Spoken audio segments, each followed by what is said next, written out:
entre o desejo e o olhar. Psicanálise e representação no cinema LGBTQIAPN+, contemporâneo. A psicanálise, desde Freud até Lacan, sempre esteve interessada nos modos como o desejo se estrutura, nos traumas que nos constituem e na linguagem que atravessa o sujeito. Quando aplicada ao cinema, especialmente ao cinema queer contemporâneo, ela se mostra particularmente sensível para compreender como as imagens falam do que não pode ser dito, como o olhar constrói o sujeito e como a tela funciona como espelho e palco do inconsciente.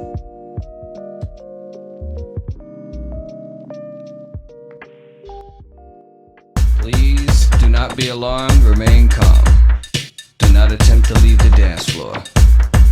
The DJ booth is conducting a troubleshoot test of the entire system. Quando essa análise se volta ao cinema queer e LGBTQIAPN+, ela revela não apenas a forma como identidades são construídas e representadas, mas também os jogos do desejo, da linguagem e da subversão das normas sexuais. Neste contexto, a psicanálise lacaniana oferece um arcabouço teórico potente para pensar como o cinema pode tanto reproduzir quanto deslocar os significantes hegemônicos da sexualidade e do gênero. Jacques Lacan, ao articular a estrutura do inconsciente como a linguagem, nos oferece ferramentas cruciais para pensar o corpo, o desejo e o gozo, como efeitos simbólicos e discursivos. No cinema queer, esses conceitos são frequentemente ensinados de forma desestabilizadora. Corpos transgridem normas. Desejos escapam da fixidez. E a sexualidade emerge como campo de tensão entre o sujeito e o outro.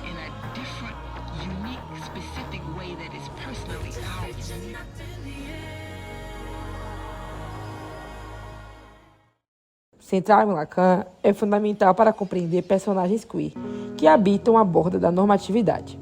Eles frequentemente desafiam o nome do pai, conceito que simboliza a lei e a norma na estrutura psíquica, recusando-se a ocupar posições identitárias fixas. Em filmes como Moonlight ou The Watermelon Woman, vemos sujeitos que performam essa divisão, esse mal-estar na tentativa de localizar seu desejo dentro de uma linguagem que muitas das vezes o exclui. A teoria queer, ao contestar a naturalização das categorias de gênero e sexualidade, encontra eco na crítica lacaniana ao mito da completude. Para Lacan, não há uma identidade plena. Abre aspas, não há relação sexual, fecha aspas, diz ele, sugerindo que não há complementariedade definida entre os sexos, apenas tentativas de simbolização desse abismo. O cinema queer se alinha a essa falta estrutural ao problematizar narrativas de completude heteronormativa e ao colocar em uma cena de sujeitos que vivem o desejo como um enigma. A relação entre o cinema e psicanálise sempre foi intensa, desde os primeiros escritos psicanalísticos até os estudos semióticos psicanalísticos dos anos de 1970. O cinema foi compreendido como um espaço privilegiado para a projeção dos desejos, medos e identificações do sujeito. Jacques Lacan, em especial, forneceu conceitos centrais, como o estágio do espelho, o desejo do outro e a constituição do sujeito do inconsciente, que permitiram compreender o espectador como alguém implicado subjetivamente na recepção da imagem cinematográfica.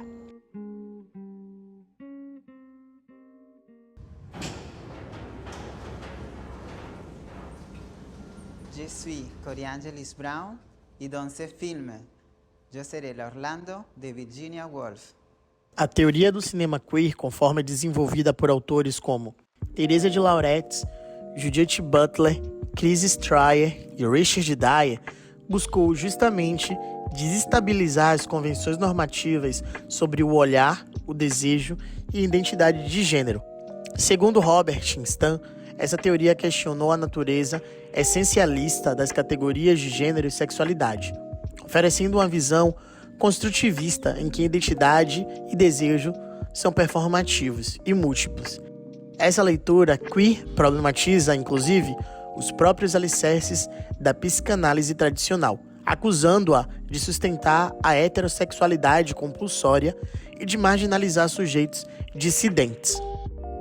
É nesse cruzamento entre Lacan e a teoria queer que podemos analisar um conjunto significativo de obras audiovisuais LGBTQIAPN+, como A Garota Dinamarquesa, Homem com H, Bicha Travesti, Elise e Marcela, O Segredo de Brokeback Mountain e as séries Heartstopper, Pose, Lá Veneno, Manhãs de Setembro. Cada uma dessas obras oferece não apenas visibilidade a sujeitos queer e representam dissidentes. Eles encenam de modo complexo os mecanismos psíquicos que organizam o desejo, a repressão, a identificação e a fantasia. O filme A Garota Dinamarquesa, de 2015, traz à tona uma narrativa de transição de gênero centrada na figura de Lily Welby.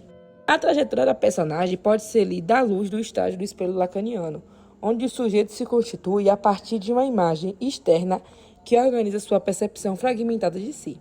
A identificação de Lily com a imagem feminina que descobre de si mesma não se limita à aparência física, mas a um desejo de ser reconhecida como outro, como um sujeito de desejo no campo simbólico. A luta de Lily é pelo reconhecimento desse desejo, que, segundo Lacan, é sempre o desejo do outro, impossível de ser plenamente satisfeito, mas organizador do sujeito. A cinematografia de Ney Matogrosso, Homem com H, escancara a performatividade do gênero e do desejo. Sua estética queer, marcada pela teatralidade, pelo erotismo ambíguo e pela iconoclastia de normas da masculinidade, é exemplar do que Butler chamou de, abre aspas, gênero como performance, fecha aspas, uma repetição estilizada de atos que, ao invés de reforçar identidades fixas, as desconstrói. Nesse sentido, Ney encarna um sujeito que recusa o lugar simbólico normativo, instaurando uma fenda no campo do visível e do nomeável. No documentário Bicha Travesti, 2018, Linda Quebrada, coloca seu corpo como campo de batalha e performance. A nudez, os discursos cortantes, o riso debochado, tudo aponta para o que Lacan chamaria de intervenção do real. Ou seja, aquilo que escapa ao simbólico e que rompe com os significantes dominantes. Como Stan observa, a teoria queer também reapropria os signos do desvio e os transforma em potência estética e política. As séries Pose e Lá Veneno exploram os espaços coletivos de afirmação queer, o ballroom nova-iorquino e o mundo da televisão espanhola dos anos 90. Nesses universos, os sujeitos encontram no espetáculo, entendido como forma de escopofilia e de investimento imaginário, uma forma de habitar o mundo. Lacan dizia que o sujeito se constitui pelo olhar do outro. Em Pose, os desfiles performam esse olhar desejante e feroz. Já em Lá Veneno, o corpo hipersexualizado da protagonista, Veneno, tensiona os limites do olhar voyeurista, transformando o fetiche em agência política e subjetiva. Em O Segredo de Brokeback Mountain, de 2005, temos um exemplo claro do que Lacan descreve como o desejo impossível. Jack e Ennis desejam um ao outro, mas esse desejo não encontra um lugar social onde possa se inscrever plenamente. O amor entre eles torna-se assim marcado pela ausência, pelo não dito, pelo fantasma. Como nos lembra Lacan, amar é dar o que não se tem a quem não o quer. O amor queer aqui se vê tragado pela lei do pai, pelo nome do pai, que insiste em interditar aquilo que escapa ao edípico. Em Moonlight, acompanhamos o crescimento de Chiron, um jovem negro e gay em uma periferia hostil. O filme é uma aula visual sobre o recalcado freudiano e o desejo como falta lacaniana.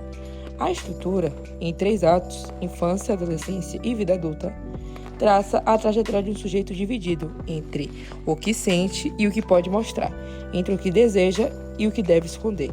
O silêncio constante de Chiron funciona como metáfora da repressão. Ele não consegue simbolizar seu desejo. A psicanálise nos ensina que todo amor implica uma idealização. Amamos o que gostaríamos de ser.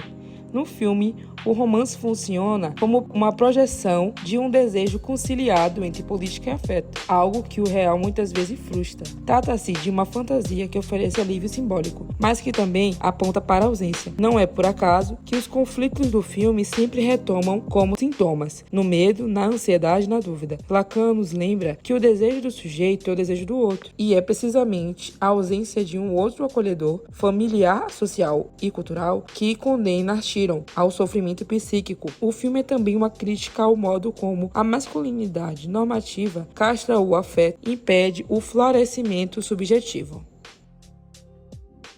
As obras brevemente analisadas evidenciam como o cinema queer atual não apenas visibiliza corpos e afetos marginalizados, mas tensiona profundamente os dispositivos de identificação do espectador.